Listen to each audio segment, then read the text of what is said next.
অনেক দিন পরে বাড়িতে রান্না করে নিয়েছিলাম দই চিকেন। যেহেতু আমি রান্না করতে ভালোবাসি কিন্তু খুব একটা সুযোগ হয়ে ওঠে না, ওই জন্য অনেক দিন পরেই রান্না করলাম।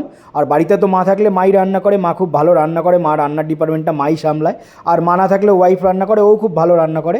আমার অফিস কলিগ কয়েকজন বলেছিল দাদা অনেক দিন রান্না দিচ্ছ না, সেই জন্য ওদের আবদারেই আবার রান্না করে নেওয়া। আর এই যে বাজার থেকে নিয়ে এসেছিলাম 700 মতো চিকেনটাকে এনে ভালো করে ধুয়ে চিকেনটাকে রেখে দিয়েছিলাম।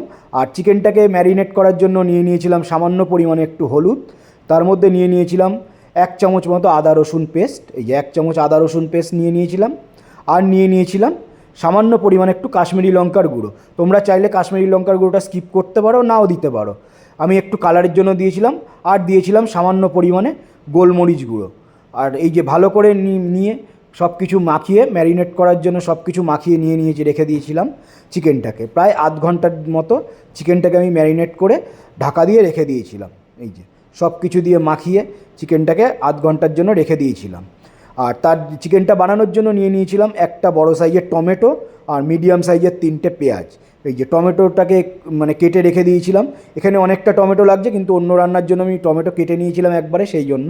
আর নিয়ে নিয়েছিলাম ওই যে পেঁয়াজগুলোকে কুচি করে নিয়েছিলাম। এখানে পেঁয়াজগুলো অনেকটা লাগছে যেহেতু অন্য রান্নার জন্য এখানে পেঁয়াজ ছিল, সেই জন্য। আর তারপরে ওই টমেটোটাকে ভালো করে পেস্ট করে নিয়েছিলাম, টমেটোটাকে মিক্সিতে দিয়ে। তারপরে এই কড়াইয়ে তেল গরম হয়ে গিয়েই ওর মধ্যে দিয়ে দিয়েছিলাম কেটে রাখা আলুগুলো।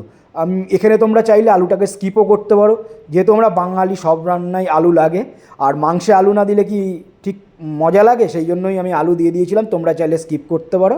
আলুটা ভাজার জন্য ওর মধ্যে নিয়ে নিয়েছিলাম একটু সামান্য পরিমাণে হলুদ আর একটু নুন। নিয়ে আলুগুলোকে আমি হালকা লালচে করে ভেজে নিয়েছিলাম। আলুগুলোকে নিয়ে ওই তেলের মধ্যেই আমি দিয়ে দিয়েছিলাম চিকেনগুলো, ম্যারিনেট করে রাখা চিকেনগুলোই ভাজার জন্য ওর মধ্যে দিয়ে দিয়েছিলাম। এই যে চিকেনটা হালকা লালচে করে ভেজে নিয়েছিলাম, এখানেই চিকেন 70 থেকে 80% মতো এর মধ্যেই ভাজতে ভাজতেই মানে 70 to 80% কুক হয়ে যাবে। আর এই সময় খুব একটা সুন্দর চিকেনটা ভাজলে একটা সুন্দর গন্ধ আসে। আর এই যে চিকেনগুলোকে ভেজে একটা আলাদা জায়গায় আমি তুলে রেখেছিলাম। আর এটাকে চিকেনটা বানানোর জন্যই কয়েকটা মশলা নিয়ে নিয়েছিলাম। যেরকম এখানে নিয়েছিলাম কয়েকটা দারচিনি, কয়েকটা এলাচ, কয়েকটা লবঙ্গ আর কয়েকটা শুকনো লঙ্কা।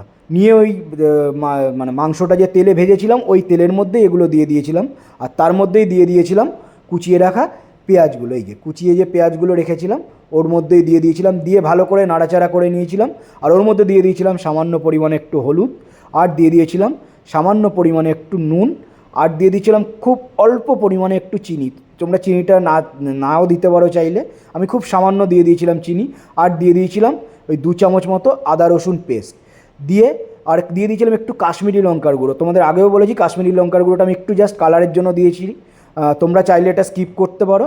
দিয়ে আর দিয়ে দিয়েছিলাম ওই 1/2 চামচ মতো ওই টমেটো পেস্ট। এখানে টমেটো পেস্ট খুব বেশি দেওয়ার দরকার নেই, কারণ যেহেতু এটা এখানে দই দেবো তাহলে এটা টক হয়ে যাওয়ার একটা চান্স থাকে। আর দিয়ে দিয়েছিলাম ওই 2-3টে মানে রসুন কুচিয়ে রেখেছিলাম, ওই কুচিয়ে রাখা রসুন।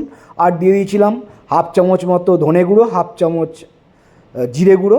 দিয়ে ভালো করে নাড়াচাড়া করে নিয়েছিলাম মশলাগুলোকে।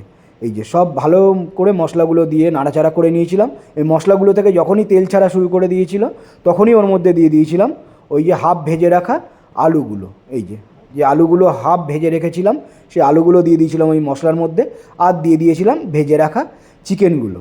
দিয়ে ভালো করে মশলার সাথে সব নাড়িয়ে চাড়িয়ে মশলার সাথে চিকেন আলু সব মাখিয়ে নিয়েছিলাম। এই যে চিকেন আলু সব মশলার সাথে ভালো করে মাখিয়ে নিয়ে তার মধ্যে দিয়ে দিয়েছিলাম সামান্য পরিমাণে একটু জল। দিয়ে ওর মধ্যে দিয়ে দিয়েছিলাম ফেটিয়ে রাখা টক দই। আমি এখানটায় 300 ml মতো টক দই নিয়েছিলাম। ওই টক দইটা ভালো করে আগে থেকে ফেটিয়ে নিয়েছিলাম, নিয়ে ওই টক দইটা দিয়ে দিয়েছিলাম। এই বাটিটার মধ্যে টক দইটা ফেটিয়ে নিয়েছিলাম, ওই বাটিটা ধুয়েই একটু সামান্য পরিমাণে আবার জল দিয়ে দিলাম। দিয়ে ভালো করে নাড়াচাড়া করে এটাকে আমি ঢেকে রেখেছিলাম মিনিট 15-এর মতো। যেহেতু আগেই মাংসটা ভাজার সময় অনেকটা কুক হয়ে গেছিলো সেই জন্য বেশিক্ষণ এটা সময় লাগে না। দেখো কত সুন্দর কালার এসছে।